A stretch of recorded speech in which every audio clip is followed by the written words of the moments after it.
President William Ruto has announced plans to double funding for teacher promotions, a move that will see at least 50,000 teachers benefit annually from the next financial year. The head of state, who met teachers at State House, admitted that the stagnation of more than 400,000 teachers must be resolved within the next 2 budget cycles. He also responded to concerns on medical cover and teacher shortages. As we'll hear now from Emily Chebet, some of the teachers' demands were met immediately, while others were referred to government officials for further consultations.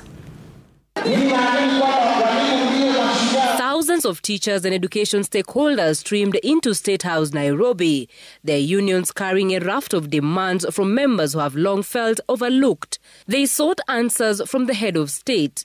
President Ruto unveiled a plan to double funding for teacher promotions, saying the allocation will rise from 1 to 2 billion Kenya shillings beginning next financial year. The move is expected to benefit 50,000 teachers annually, up from the 25,000 who were promoted in the last cycle. Mr. President, some of our teachers will attain the retirement age even before working for this country. Promoting 2,000 with the allocation of 1 billion, 2 billion to the Teacher Service Commission does not reflect the magnitude of the stagnation that we have had in the sector.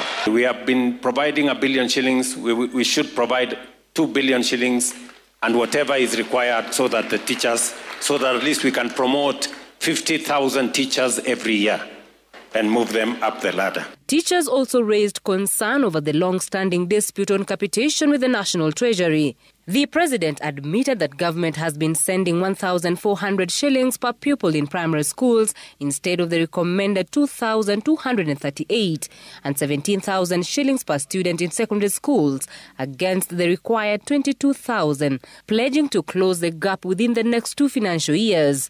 The next financial year, we will reduce that gap by half and close the gap in the following financial year. The student-teacher ratio, we are not very far off from achieving the target of 1 to 40, but maybe what we need to work with is to handle the issue of distribution.